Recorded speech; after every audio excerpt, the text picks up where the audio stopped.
Sun டிவில ஒளிபரப்பாகி வந்துட்டு இருக்கக்கூடிய ரொம்பவே பிரபலமான சீரியல்ல ஒண்ணுதான் மலர் சீரியல். இந்த சீரியலுக்கு எக்கச்சக்க ரசிகர்கள் இருந்துட்டு இருக்காங்க. மக்கள் மத்தியிலையும் சரி, டிஆர்பி ரேட்டிங்ஸ்லயும் சரி ஓரளவுக்கு நல்லாதான் போயிட்டு இருக்குன்னு நம்ம சொல்லி ஆகணும். சன் டிவில நான் பிரைம் டைம்லயே இந்த மலர் சீரியல் டிஆர்பி ரேட்டிங்ஸ்ல நல்ல ரேட்டிங்ஸ் வாங்கக்கூடிய சீரியலா தான் இருந்துட்டு இருக்கு. இந்த நிலையில திருமணம், சித்தி 2 சீரியல் மூலியமா ஃபேமஸ் ஆனவங்க தான் நடிகை பிரீத்தி சர்மா. சித்தி 2 அப்புறமா மலர் சீரியல்ல நடிகை பிரீத்தி சர்மா அவர்கள் மலர் அப்படின்ற கேரக்டர்ல நடிச்சிட்டு வந்தாங்க.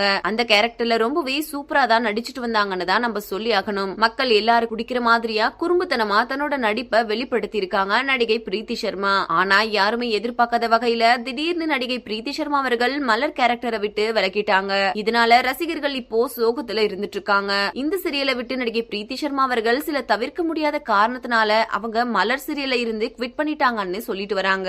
அது மட்டும் இல்லாம மலர் சீரியல்ல மலர் அர்ஜுன் பேர் ரொம்பவே சூப்பரா இருக்கும். அவங்க விலகினது பிரீத்தி ஃபேன்ஸ்னால ஏத்துக்க முடியலன்னு தான் நம்ம சொல்லணும். இந்த நிலையில இப்போ மலர் சீரியல்ல புது மலரா யாரு நடிக்க போறா அப்படின்ற ஒரு கேள்வி இருந்த நிலையில அந்த கேரக்டர்ல யாரு நடிக்க போறாங்கன்னா விஜய் டிவில மோதலும் காதலும் சீரியல்ல வேதாவா நம்ம மனசுக்கு வந்த நடிகை அஸ்வதி தான் இனிமே மலரா நடிக்க போறாங்க. இப்பதான் மோதலும் காதலும் சீரியல் முடிஞ்சது. இந்த நிலையில அஸ்வதி திரும்பவும் நடிக்க போறது அவங்களோட ஃபேன்ஸுக்கு மிகப்பெரிய சந்தோஷத்தை கொடுத்திருக்குன்னு நம்ம சொல்லணும். இந்த ஒரு செய்தி இன்னும் அபிஷியலா ஆகல. அபிஷியலா வர வரைக்கும் நம்ம வெயிட் பண்ணி பார்க்கலாம். இந்த வீடியோ பார்த்துட்டு இருக்கிற நீங்க நடிகை பிரீத்தி சர்மா அவர்களுக்கு பதிலா புது மலரா நடிகை அஸ்வதி நடிச்சா நல்லா இருக்குமா அப்படின்ற உங்களோட கருத்துக்களை கீழே உள்ள கமெண்ட் செக்ஷன்ல கமெண்ட் பண்ணுங்க.